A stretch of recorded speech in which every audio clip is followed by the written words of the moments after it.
que a Quimbanda, ô Danilo, a gente vê que ela agloba ali as minorias, né? E, poxa, a gente vê que agora tá se disseminando várias vertentes da Quimbanda, tá aberto, tá cada vez mais gente chegando ali na Quimbanda. Tem a Luciferiana, a Nagô, a Malay, deve ter várias aí. E tem muita gente aí que tá entrando aí nessas Quimbandas. Você acha que se a gente chegar num ponto que a Quimbanda se equivala com as outras religiões, é porque ela aderiu ao sistema? Eu acho que é o maior medo da Quimbanda, né? Ela chegar nesse ponto. Isso que eu já É um assunto que nós da 49 debatemos sempre.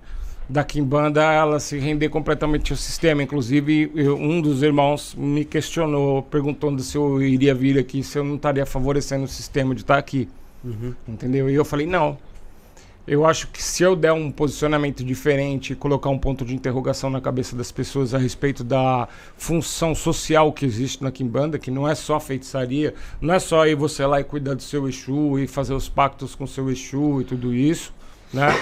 Que isso é muito presente na nossa tradição, mas eu acho que a pessoa tem que entender a origem dos espíritos da Quimbanda, por que esses espíritos são tão diferenciados, né? Eles são tão brutos às vezes na maneira de lidar deles, né?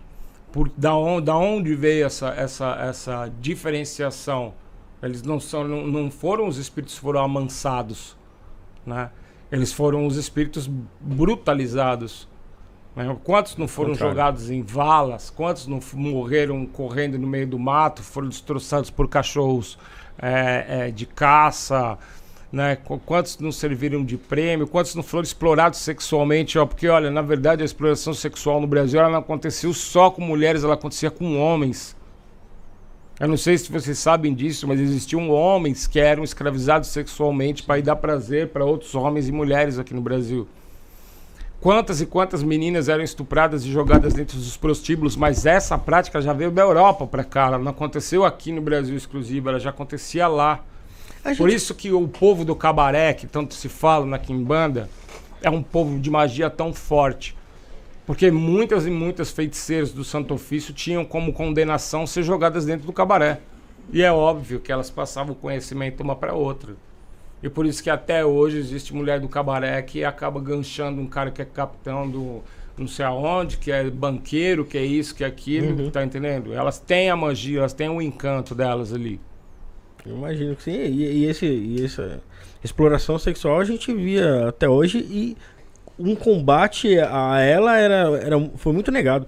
Eu vi, por exemplo, se não me engano foi até o próprio Bolsonaro que falou que a gente não podia ter mais empregadas domésticas aqui no Sudeste, porque não podia ir pegar meninas lá no Nordeste, né?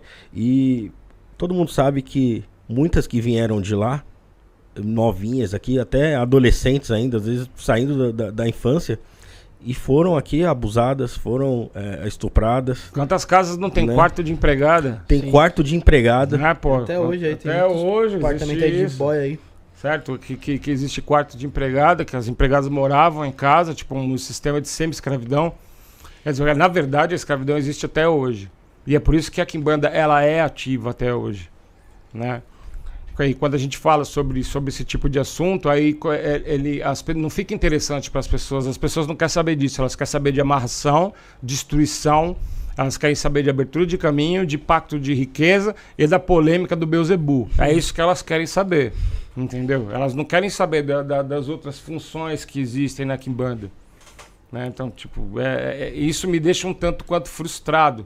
Depois de eu ter escrito tantos livros e ter feito um trabalho tão extenso, me deixa um pouco frustrado ver os caminhos que as pessoas elas procuram aqui em Quimbanda.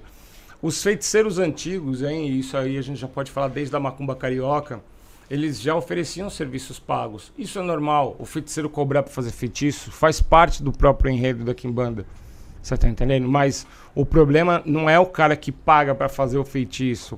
O problema é o cara que diz que é quimbandeiro e ele não tem uma merda de uma mentalidade suficientemente aberta para entender com qual tipo de espírito que ele tá lidando. Qual é a história daquele espírito.